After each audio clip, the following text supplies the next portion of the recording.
this is the part of the program where we're announcing a new award, and in commemoration of our 20th anniversary of this event, a new annual award has been established to recognize outstanding women in the community who've had a positive, influential impact on our local youth. And as we considered who should be honored for this inaugural award, there was really no debate. And that's because we had unanimous agreement that there was one very special person most deserving of such an honor, and that's Kim Myers.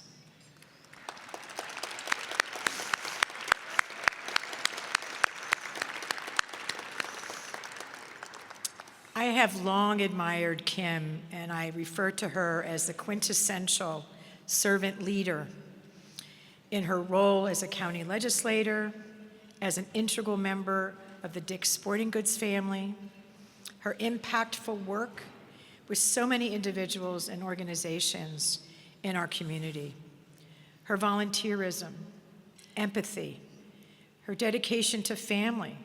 Remember, she's a mother of 6 and grandmother of 7. All of us here in the greater Binghamton community are so very grateful for her inspirational service and her thoughtful and wise leadership. As a teacher, mentor, coach, Kim is the real deal.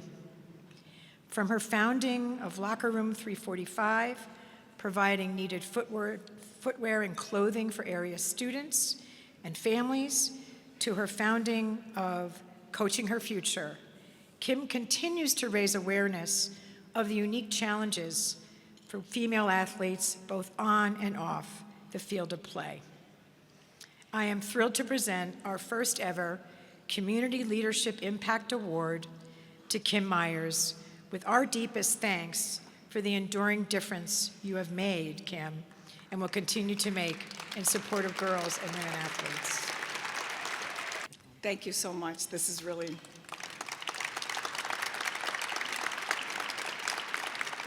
it's pretty heavy, although I am used to holding the Dick's Open trophy, but this is even heavier.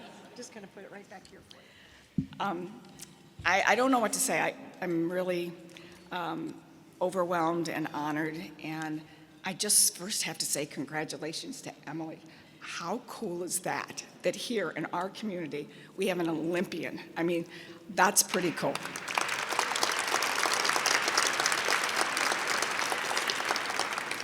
And usually when I speak, I like to sing all the time, I tell the absolute truth. So the absolute truth is when I saw Gene Marshall at a social casual event, he said, by the way, we're having this new award and you're the honoree. And I went, okay, I don't know what that is. But I quickly was like, this could be a really good opportunity. 900 people gathered to celebrate females in sports.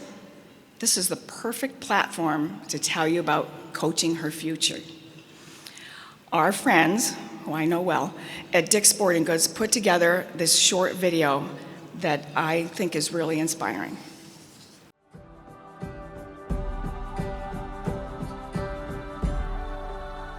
This is my fight song. Take back my life song. Prove I'm alright song. My power's turned on. Starting right now. I'll be strong. I'll play my lights on. And I don't really care if nobody else believes.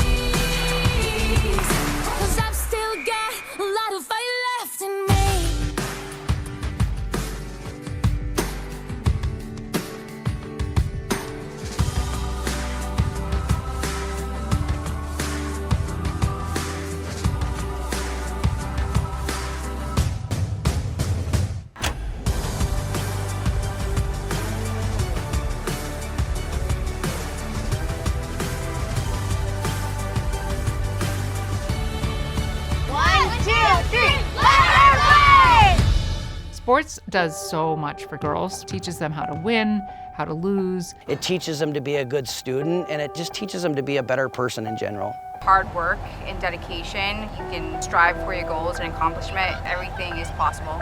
Girls are a huge part of sports. It's only going to get bigger. You don't have to just play one sport.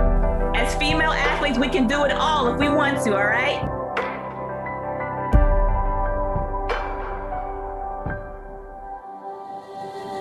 This is my fight song. Take back my life song. Prove I'm alright song. My power's turned up. Starting right now, I'll be strong. I'll blow my fight song. And I don't really care if nobody else believes. 'Cause I've still got a lot of fight left in me. No, I've still got a lot of fight left in me.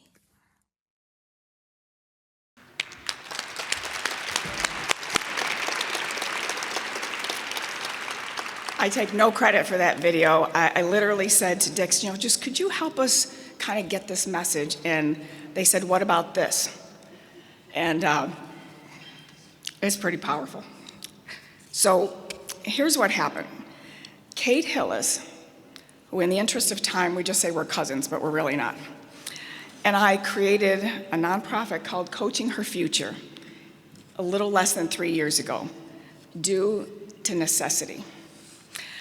As I said, I'm the mother of 6. I'm the daughter, I have 3 daughters. I'm the grandmother to actually 7.5, and 6 of them are girls. My youngest, Annie, now 16, is an athlete who has never found a sport that she doesn't love. But 3 years ago, she got in the car after her game and uncharacteristically burst into tears, telling me what her coach had screamed at her team during halftime. It was bad. No, I mean like jaw-dropping bad.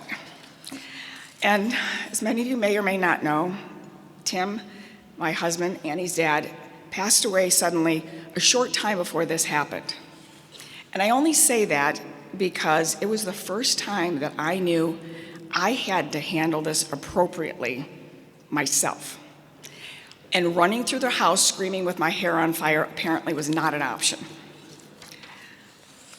After assuring Annie that nothing about this was okay, I said to her, honey, I don't think that coach had any idea what he said. I mean, he'd never say to adolescent girls something like, oh, all the players on the other team are fat or they're... She gave me that teenager look that screams, you are clueless. Well, as a matter of fact, I thought, isn't this common sense in coaching girls? What else is not common sense in female sports? Plenty. I couldn't get this out of my mind and started talking to people in and out of women's sports. I heard repeatedly, you have to do something. Everyone said, I'm in, tell me what we can do. Unsolicited, many told us of their story or memory of sports, and it wasn't about the winning game. It wasn't about the big play. It was about their personal, indelible memory of struggle, challenges, humiliation, and discrimination. So summer rolled around. It had been a tough year, and I planned to spend the summer at the lake. I did, at the kitchen table, looking at the lake, while working with Kate and others like Paul Marco, Beth Ann Orr, Bridget Baxter, Jessica Bump, Nadine Mastroleo. All those people are from here at BU, and other very, very supportive people, and even a few that I might have known at Dick's Sporting Goods. Kate and I founded Coaching Her Future, a 501c3 with the sole mission to develop best practices identifying and educating others to the differences and the needs of female athletes to keep them in the sport. In 6 weeks that summer, we had a name, we had a logo, we had a curriculum, and we had a mission. And we also had our first workshop scheduled right here at Binghamton University upstairs. Within 4 days of registration, we had over 70 coaches attending. And throughout our friendship with legendary King Rice, we then brought on Dr. Marilyn McNeil, a Hall of Fame female athletic director from Monmouth University. She said, "I'm all in." And she quickly advised us, "You need to include the teenage girls." So we did. When we held Coaching Her Future at Dick's House of Sport in Johnson City, we had 120 girls and 80 coaches. Then we were invited to go to Knoxville, Tennessee House of Sport and partner with the University of Tennessee. Women's basketball coach Kelly Harper spoke. That was pretty good. And now, with my new BFF, Laura Lolly, here today with some of her Syracuse University finest and the Lolly Foundation, we will have our first away game of Coaching Her Future at Syracuse University in April. Thank you for joining us.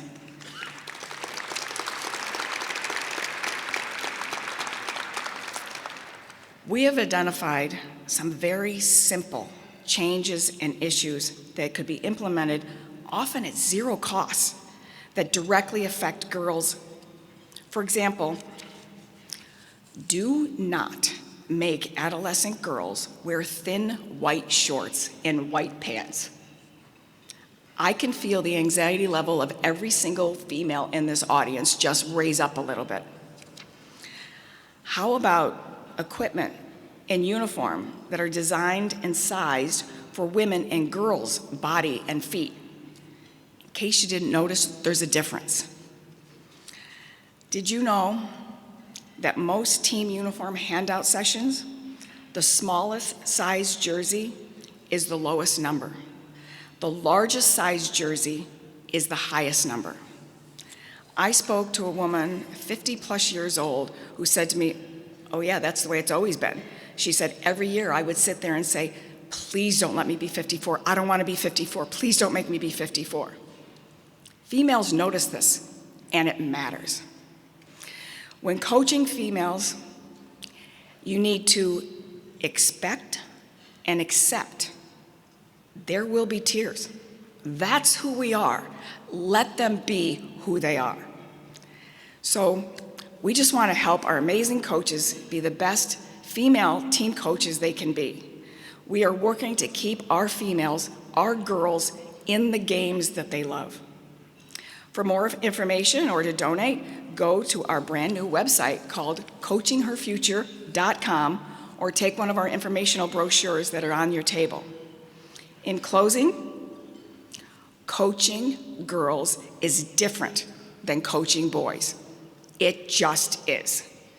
And who knows, maybe we could affect the life of one girl who stays in sport and ends up being a BU D1 scholar athlete, or maybe on the stage as an Olympian. Thank you.